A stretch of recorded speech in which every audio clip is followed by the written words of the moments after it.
Hello praise Lord, जय मसीह की। This is Pooja here. हमने अपने लास्ट वीडियो में बात करी थी उत्पत्ति में पाए जाने वाले फरिश्तों के बारे में, और आज हम उसे ही कंटिन्यू करेंगे। ये लास्ट प्लेस है जहाँ पर हमें फरिश्ते दिखाई देते हैं उत्पत्ति की किताब में, और इस बार ये फरिश्ते याकूब के साथ देखने को मिलते हैं। अब ये याकूब कौन है? अगर आपको याद हो तो हमने बात करी थी अब्राहम और सारे के बारे में। अब्राहम और सारे को परमेश्वर ने औलाद दी और उसका नाम इजहाक था। और इजहाक से जब दो बेटे हुए तो एक का नाम एसाव था और एक का नाम याकूब था, जो कि जुड़वा भाई थे। इस बार ये फरिश्ते याकूब को स्वप्न में नज़र आए हैं। कैसे? तो आइए स्टोरी में चलते हैं।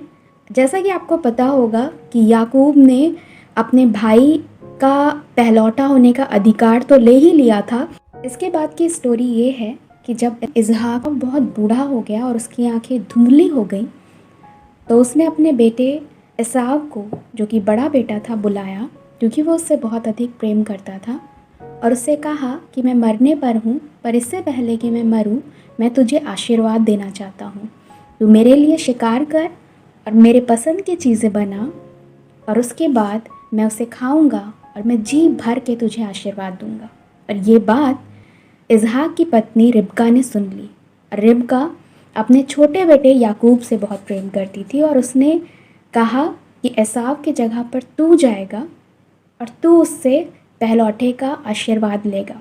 रिबका ने एसाव के कपड़े पहनाकर याकूब को तैयार कर दिया, और याकूब, क्योंकि याकूब के शरीर में बाल नहीं थे और एसाव के शरीर में बहुत ज़्यादा बाल थे, और उसने कहा कि मेरा पिता मुझे पहचान लेगा, तो उसने खाल को उसके हाथों में और उसके गले में लपेट दिया, और इस तरीके से एसाव का आशीर्वाद याकूब को मिल गया। जब ये बात एसाव को पता चली तो उसे बहुत अधिक गुस्सा आया, और उससे भी ज़्यादा दुख हुआ इस वाली बात का कि ये मेरे साथ क्या हुआ।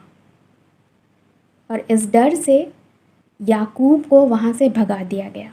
इजहाक ने उससे कहा कि तू यहाँ से चला जा और लाबान के पास जाना, जो कि तेरी माँ का भाई है, और वहाँ पर जाकर वहाँ की किसी कनानी स्त्री से शादी मत करना, पर लाबान की बेटी से शादी करना। और वो उसके कहे के अनुसार वहाँ से चला गया। 28वां अध्याय 10वें पद से लेकर 22वें पद तक जब आप पढ़ेंगे तो आपको दिखाई देगा कि किस रीति से स्वप्न में, ख्वाब में याकूब का एनकाउंटर यहोवा परमेश्वर से और स्वर्गदूतों से होता है।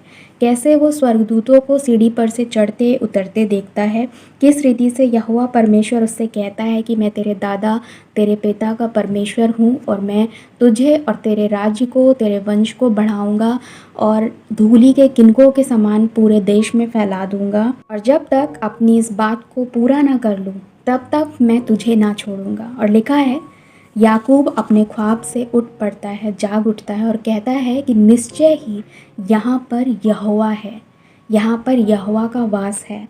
और उस सिरहाने को जो पत्थरों से उसने बनाया था, उससे वो एक खंबा तैयार करता है और उसके सिरे पर तेल डालता है, और उस जगह का नाम बेतेल रखता है, जबकि पहले उसका नाम लूज था।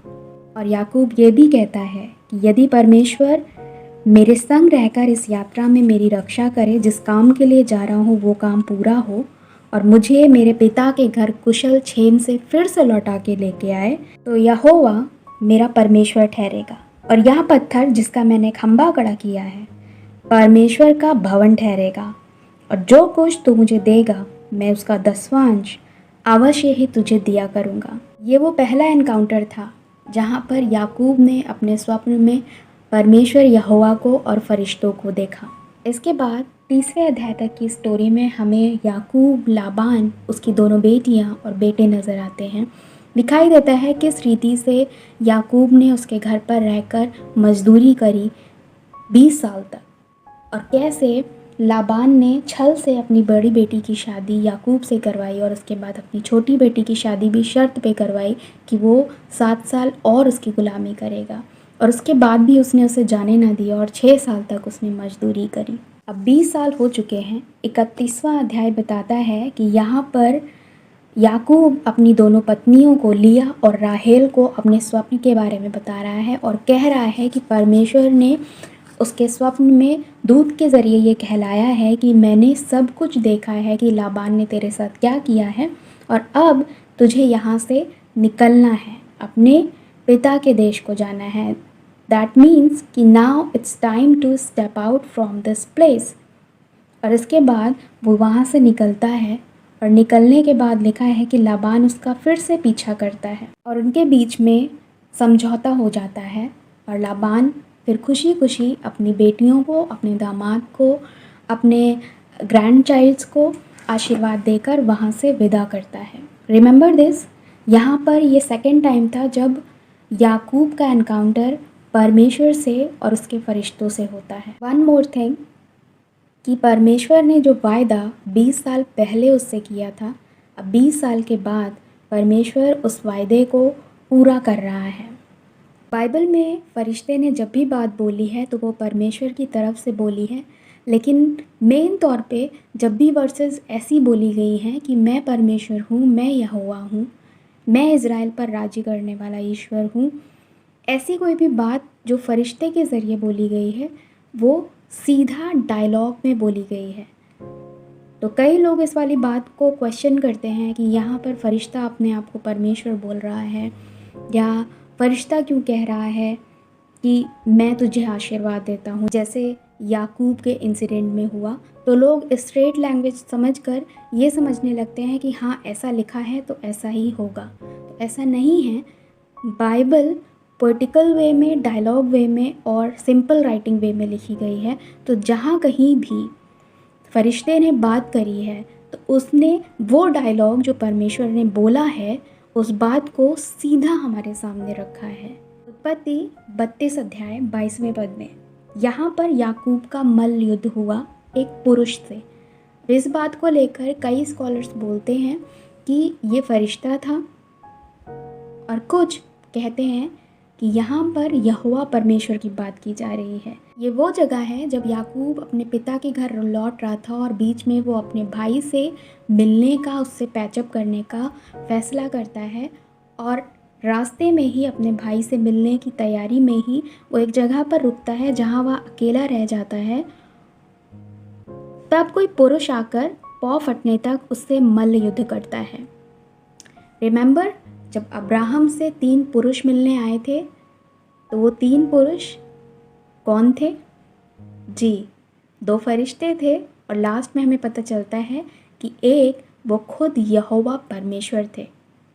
तो यहाँ पर भी पुरुष की बात की जा रही है और लिखा हुआ है जब भोर होने लगी तो उन्होंने कहा, उस पुरुष ने कहा कि मुझे छोड़, अब भोर होने पर है। और याकूब ने कहा, जब तक तू मुझे आशीर्वाद नहीं दे देता तब तक मैं तुझे जाने ना दूंगा। और उसने याकूब से पूछा, तेरा नाम क्या है? और उसने कहा, याकूब। ये वही जगह है जहाँ से याकूब का नाम याकूब ना रहकर इज़राइल रखा गया। क्वेश्चन इज़ कि ये फरिश्ता था या परमेश्वर? तो आइए 32वें अध्याय के 30वें पद में पढ़ते हैं। लिखा हुआ है, तब याकूब ने यह कहकर उस स्थान का नाम पनिएल रखा कि परमेश्वर को आमने सामने देखने पर भी मेरा प्राण बच गया है। तो नाउ क्लियर कि यहाँ यहोवा परमेश्वर थे जो कि फिर से पुरुष रूप में आए और अब्राहम की तरह एक बार फिर से याकूब को आशीर्वाद मिला है। आई होप कि उत्पत्ति में पाए जाने वाले फरिश्तों के बारे में अब आप अच्छे से जान गए होंगे। तो आज के लिए बस इतना ही। मिलते हैं नेक्स्ट वीडियो में और बात करेंगे किसी और फरिश्ते के बारे में किसी और किताब से। तब तक के लिए प्रेज़ द लॉर्ड, जय मसीह की।